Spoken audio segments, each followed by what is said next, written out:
오늘 여기 스가랴 6장 1절부터 8절까지 네 병거의 계시를 봅니다. 이 스가랴서는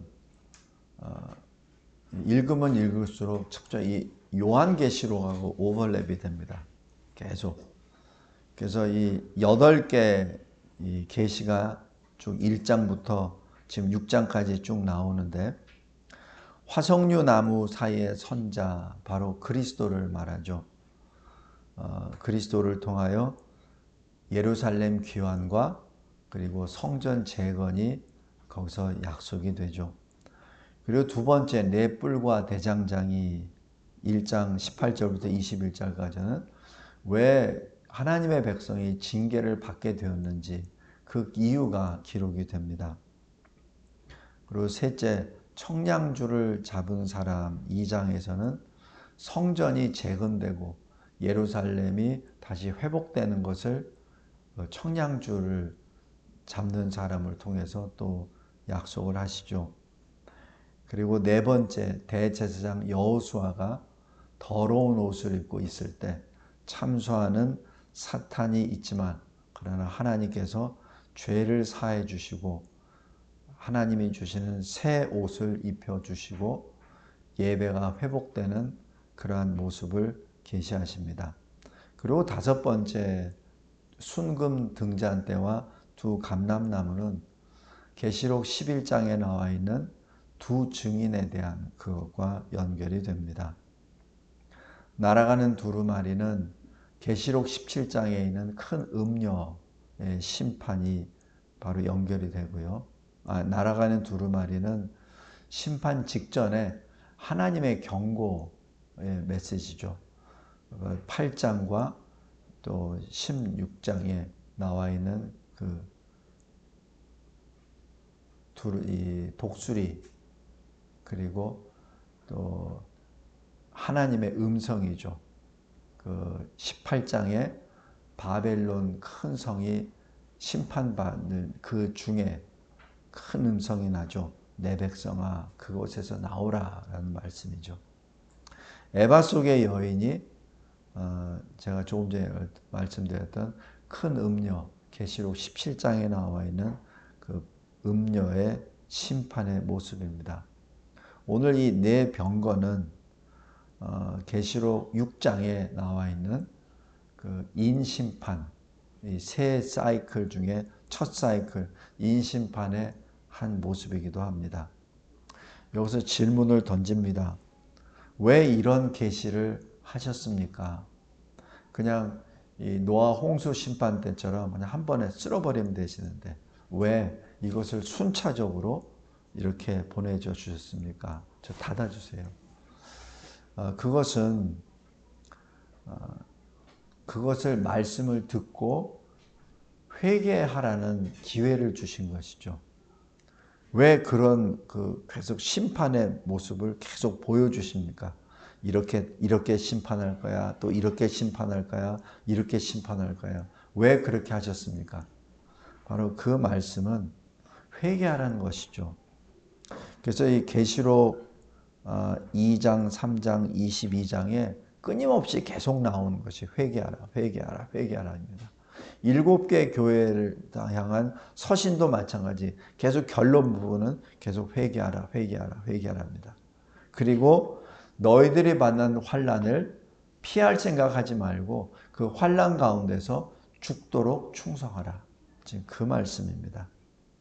그리고 너희들이 가지고 있는 것, 믿음, 소망, 사랑 빼앗기지 말라. 굳게 잡으라는 그 말씀이죠.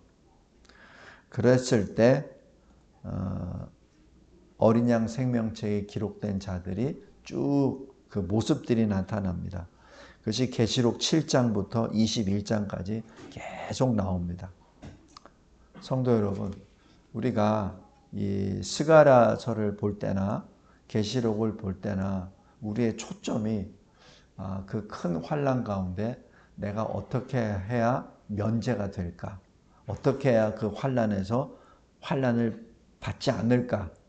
거기에 초점을 맞추면 절대 안 됩니다. 그 환난은 우리에게 이미 예정된 겁니다. 그리고 우리 각자도 그 환란이 있어요. 그게 뭐죠? 죽음이잖아요. 죽음 맞기 전에 뭐 사고가 됐든 병이 됐든 뭐가 됐든 간에 그 나오는 거잖아요. 이거 개인의 종말이 있다는 자체가 바로 마지막 종말 심판이 있다는 것을 실제로 개인적으로 전부 다 체험하는 그 고백입니다. 우리가 어떻게 죽음을 피할 수 있나요? 그 죽음에 이르는 여러 가지 각종 질병이나 위험이나 사고로부터 우리가 어떻게 자유할 수가 있나요? 없죠. 다시 얘기해서 종말 심판에 임하는 큰 환란을 피하는 것이 아니라 그것을 어떻게 통과하느냐가 계시록에 기록된 목적입니다. 왜냐하면 계시록을 받는 사람들은 성도들이에요. 교인들입니다. 교회입니다. 교회 밖에 있는 자들은 이거를 읽을 수가 없어요. 읽어도 제대로 해석도 안 되고 또 이 믿지 않는 사람들은 이런 걸 가지고 영화를 만들어요. 그래서 자기 유익을 자기 배를 채우는 데 쓰죠. 그러나 우리는 그렇지 않잖아요. 이 말씀을 받을 때 진정으로 나에게 주시는 말씀이다라고 두려운 마음으로 경외하는 마음으로 받잖아요. 그 차원이 다른 겁니다. 마지막 때는 반드시 환란이 옵니다. 마치 각 개인의 죽음 앞에 여러 가지 질고들을 받듯이 거기서 어떤 모습이 되어야 되느냐, 그것이 계시록의 결론입니다. 우리가 새하늘 새 땅 새 예루살렘 성에 들어간다. 아멘. 그것은 우리가 그 환란을 지나고 난 다음에 갈 곳이고 우리에게 지금 직면한 것은 그 환란을 어떻게 통과하느냐가 문제잖아요. 그죠? 그래서 계시록을 읽을 때, 이 스가랴서를 읽을 때 거기에 초점을 두시기 바랍니다. 거기에. 그래서 제가 박스로 쭉 뽑아봤어요. 7장 14절에 큰 환란에서 나온 자들인데 어린 양의 피에 그 옷을 씻어 희게 된 사람들입니다. 그것이 계시록 7장의 14만 4천 구원받기로 예정된 충만의 수들이 모이는 것이죠. 다음에 12장 17절에 그 여자의 남은 자손이라고 기록합니다. 그 여자란 바로 어린 양 예수 그리스도께서 세우신 교회를 말하고, 그리고 남은 자손이란 옛뱀 마귀 사탄이 그 입에서 거짓말을 그 뒤에서 쏟아 부어버렸을 때 남은 자손을 말합니다. 누가 남았죠? 하나님의 계명을 지키며 예수의 증거를 가진 자들이 남은 자들이죠. 14장 3절 4절에 시온산에서 어린 양과 함께 새 노래를 부르는 자들이죠. 바로 땅에서 속량함을 받은 자들 14만 4천, 사람들 가운데 속량함을 받은 14만 4천. 그들이 어떻게 하죠? 어린 양이 어디로 인도하든지 따라가는 자들이죠. 14장 12절에 성도들의 인내가 여기 있나니 이렇게 말합니다. 하나님의 계명과 예수에 대한 믿음을 끝까지 지킨 자들, 가진 자들이라고 말하죠. 그것이 바로 인내하는 성도들입니다. 17장 14절에 어린 양과 함께 있는 자들, 곧 부르심을 받고 택하심을 받은 진실한 자들. 여기서 진실은 신실한 믿음의 사람들을 의미합니다. 19장 14절에 하나님의 말씀이 백마를 타고 오시죠. 그 뒤에 흰 세마포 옷을 입은 하늘의 군대가 따라옵니다. 그 하늘의 군대가 바로 이 계시를 받은 저와 여러분입니다. 그리고 21장 27절에 오직 어린 양의 생명책에 기록된 자들입니다. 또 다른 표현들도 많아요. 하늘에 사는 자들 이렇게. 그런데 왜 스가랴서하고 이 계시록은 왜 이렇게 좀 분위기는 비슷한데 왜 다릅니까? 아멘. 스가랴 선지자가 받은 것은 굉장히 개략적인 것을 받았고요. 그리고 계시록을 받은 사도 요한은 매우 구체적으로 받았습니다. 둘 다 스가랴 시대의 사람, 요한 사도 시대 사람에게 초점을 맞췄지만 그러나 실은 우리들에게 주신 겁니다. 왜냐하면 우리가 마지막 때에 살고 있잖아요. 그래서 스가랴 선지자는 그 당시에 그 모습만 받았죠. 그 모습과 유대인 이스라엘과는 사실 조금 거리가 멉니다. 지금 이 스가랴서나 요한계시록이나 진짜 수신자는 우리입니다. 그래서 이 계시록이나 하나님의 말씀은 시대를 초월하지만 점진성이 있습니다. 그리고 시간이 지나고 이 하나님의 말씀이 기록되는 시간이 우리에게 가까우면 갈수록 굉장히 구체적으로 기록이 되죠.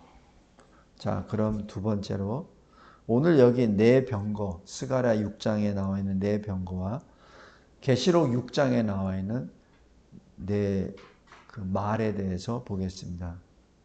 여기서 먼저 내 병거라고 말씀하는데 이 병거는 5절에 내 바람이다라고 이렇게 말합니다.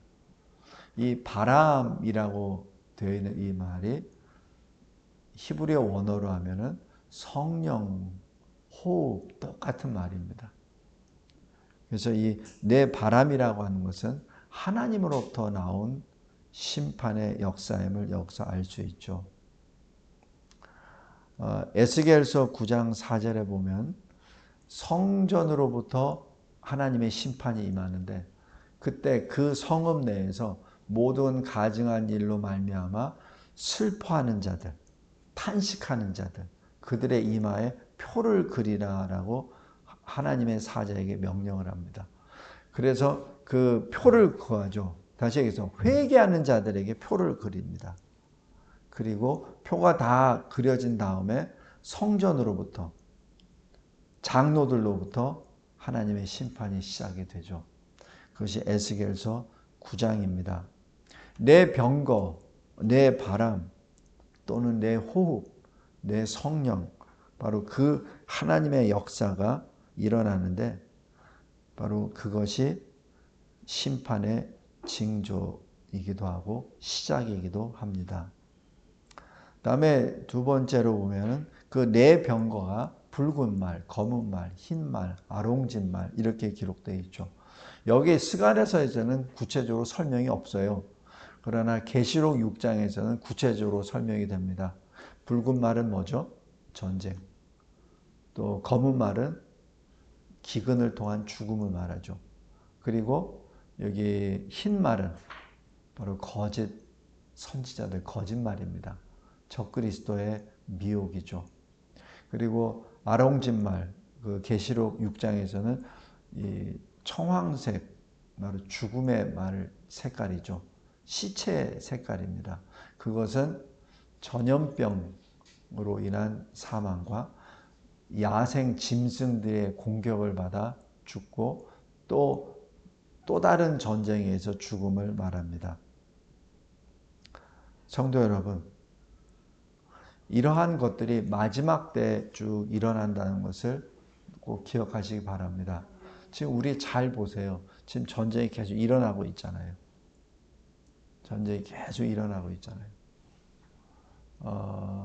그리고 전염병이 계속 팬데믹으로 지금 돌고 있죠. 그리고 우리나라는 그래도 하나님의 복을 받아서 기근은 없으나 그러나 지금 아프리카 쪽이나 또 뭐 가까이 우리 북한만 봐더라도 기근이 많이 있잖아요. 그래서 우리 거기서 내려오신 분들의 증언을 보면은 아침에 일어나니까 옆집에 있는 가족이 다 죽었다. 그리고 길거리에 시체들이 있다. 구더기가 여기저기 하고 있고. 하여튼 그런 표현들이 많이 있습니다. 지금 우리가 지금 여기 직면하고 있는 심판의 이 징조는 지금 미래 시제가 아닙니다. 현재 진행형입니다. 다시 말씀드립니다. 왜 이런 말씀을 계속 주시죠? 왜 이런 말씀을? 우리가 이 말씀을 가지고 이렇게 예배를 드리고 묵상을 하고 한다는 것 자체가 사실 우리는 그 환란에 있지 않다는 것, 그 환란 속에 있지 않다는 증거이기도 합니다. 만약 그 환란 안에 있다면 묵상할 필요도 없죠. 그 삶이 바로 그런 것이 연결되기 때문에. 성도 여러분, 그래서 우리가 북한을 위해서 기도할 때 그냥 단순히 우리 동족이니까 저들에게 복음을 전해주세요.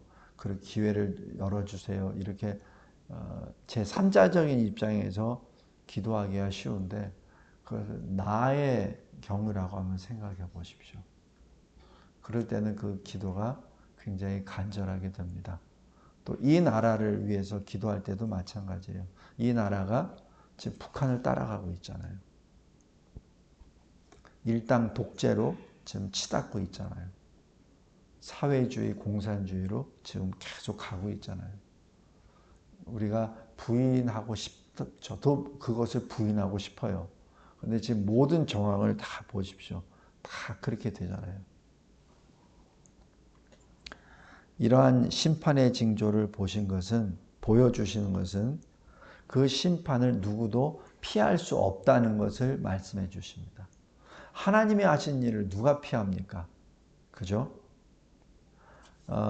여기 특별히 7절 한번 보세요. 너희는 여기서 나가서 땅에 두루 다니라. 땅에 두루 다닌다는 얘기는 예외가 없다는 얘기죠. 6절 보세요.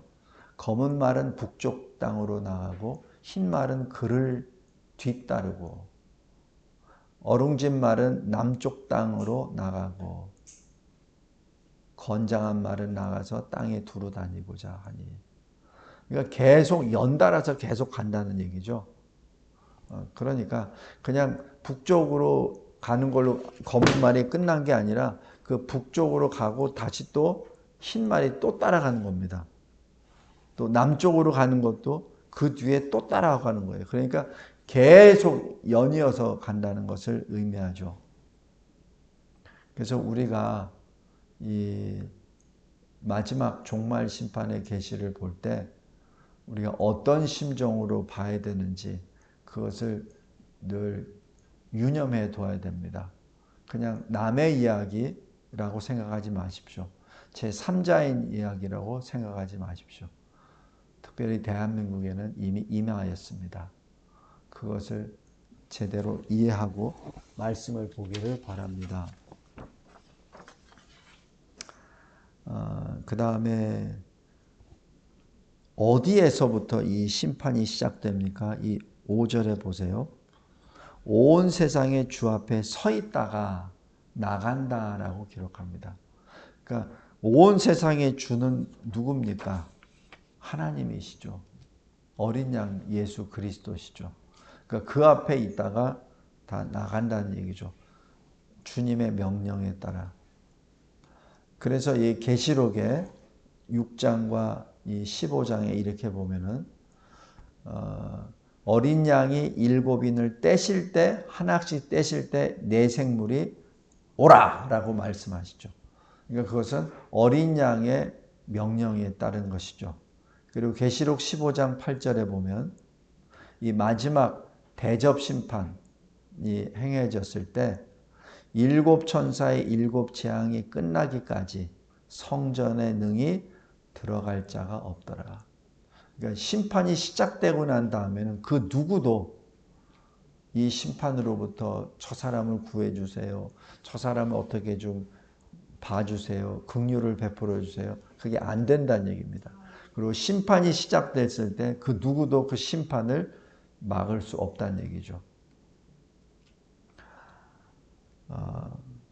그 심판이 동시에 구원을 의미합니다. 여기 8절에 보면 북쪽으로 나간 자들이 북쪽에서 내 영을 쉬게 하였느니라 라고 말씀하죠. 바로 심판이 끝나고 난 다음에는 구원이 완성된다는 것을 의미하죠. 계시록 7장에서도 쭉 보면은 14절부터 17절까지 어린 양의 피에 그 옷을 씻어 희게 된 바로 그 사람들, 14만 4천 큰 환란에서 나온 자들입니다. 그들이 어떻게 하죠? 하나님 보좌 앞에 있습니다. 성전에서 밤낮 하나님을 섬깁니다. 보좌에 앉으신 이가 그들 위에 성막을 치십니다. 다시는 줄이거나 목마름도 없습니다. 해하는 것도 없습니다. 왜냐하면 어린 양이 그들의 목자가 되시고 그 어린 양이 생명수 샘으로 인도하시고 그들의 눈의 눈물을 다 씻어 주시기 때문입니다.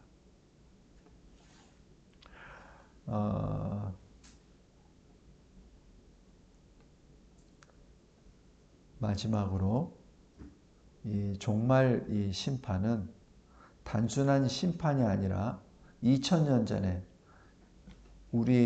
우리와 모습을 같이 한 혈과 육으로 오신 주 예수 그리스도께서 십자가에 달려 죽으심으로 성취하신 구속사를 완성하시는 구원의 역사입니다. 그래서 이 종말 심판은 구원 완성을 위한 하나님의 역사인데 이것은 또 이사야서 45장 8절에 하늘이여 위로부터 공의를 뿌리시고 또 땅이여 열려서 구원을 싹트게 하고 공의도 움트게 하라 라는 이 말씀을 성취하시는 것이죠. 이사야서 46장 13절에 내가 나의 공의를 가깝게 할 것인즉 그것이 멀지 아니하나니 나의 구원이 지체하지 아니할 것이라. 내가 나의 영광 이스라엘 아브라함의 자손들 예수 그리스도를 믿는 자들을 위하여 구원을 시온에 베풀리라. 계시록 18장 20절에 큰 성 바벨론이 심판을 받고 있을 때 심판으로 1시간 만에 사라져버리는 그것을 보고 하늘에서 이렇게 말씀하십니다. 하늘과 성도들과 사도들과 선지자들아 그로 말미암아 즐거워하라. 하나님이 너희를 위하여 그에게 심판을 행하셨습니다. 이렇게 말씀하시고 계시록 21장 5절 6절에 보좌에 앉으신 이가 이렇게 선포하십니다. 보라 내가 만물을 새롭게 하노라. 그리고 이루었도다. 심판을 다 마쳤다. 구원도 완성했다라는 그러한 말씀이죠. 그런데 이 말씀을 할 때 이 심판을 하실 가운데에서도 하나님은 자기 백성을 보호하십니다. 그것이 시편 121편 3절, 7절, 8절이죠. 여호와께서 너를 실족하지 아니하게 하시며 너를 지키시는 이는 졸지 아니하시리로다. 여호와께서 너를 지켜 모든 환난을 면하게 하시며 또 내 영혼을 지키시리로다. 여기서 잘 보세요. 너의 육신을 지켜주신다는 얘기는 없어요. 너의 혼이죠. 너의 영혼이죠. 여호와께서 너의 출입을 지금부터 영원까지 지키시리로다. 그리고 스가랴서 2장 8절에 우리 항상 기도할 때 쓰는 말처럼 그의 눈동자처럼 만약에 자기 백성을 누가 범하는 자는 주님의 눈동자를 범하는 것이라. 주님이 그만큼 눈동자처럼 우리를 지켜주신다는 것을 말씀합니다. 그리고 이 종말 심판을 통하여 악인과 의인을 구별을 하십니다. 마태복음 25장 48절에 악인은 영벌에 의인은 영생으로 구별을 시키시죠. 계시록 20장 15절에서도 생명책에 기록되지 않은 자들은 다 불못에 던져지더라. 계시록 21장 27절에 무엇이든지 속된 것, 가증한 일, 거짓말하는 자는 결코 그리로 들어가지 못할 것이요. 바로 거룩한 성 예루살렘에 들어가지 못하고 오직 어린 양의 생명책에 기록된 자들만 들어가리라 라고 말씀합니다. 말씀을 맺겠습니다. 오늘 이 스가랴 6장 1절부터 8절까지 말씀을 쭉 보면 여러 가지 해석도 할 수 있고 이렇게 하는데 하나님의 말씀은 굉장히 명쾌합니다. 복잡하지가 않아요. 하나님께서는 왜 이렇게 하나하나씩 전부 다 우리에게 이렇게 보여주셨습니까? 하나님께로 돌아오라. 하나님께로 돌아오라. 그리고 너희들은 지금 네가 지금 잘 먹고 살고 있으니까 뭐 이런 일은 나중에 언젠가 이루어지겠지라고 착각하지 말란 얘기죠. 그래서 예수님이 뭐라고 하시죠? 도둑같이 말이니.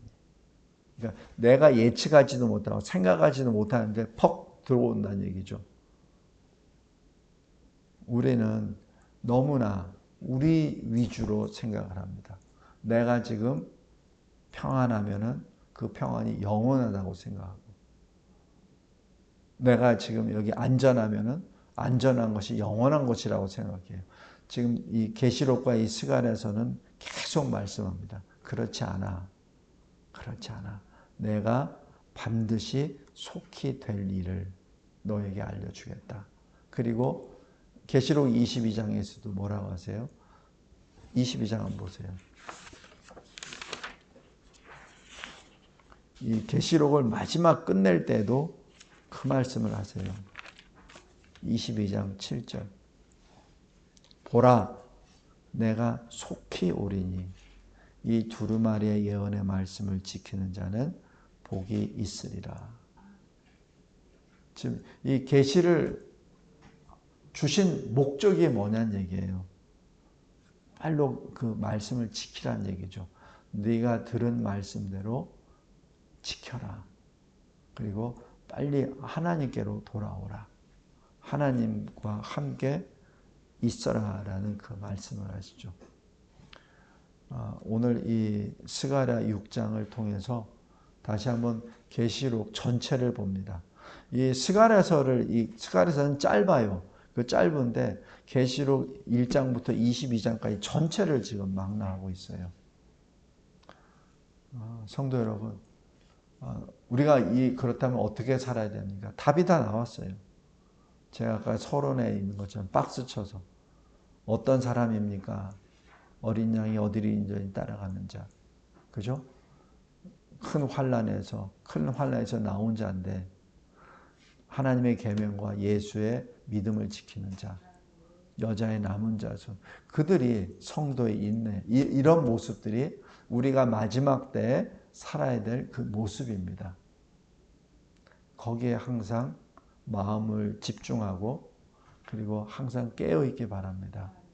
이것이 남의 얘기라고 생각했을 때는 그것이 시간적인 갭도 있고 어떤 피부에 와닿지 않아요.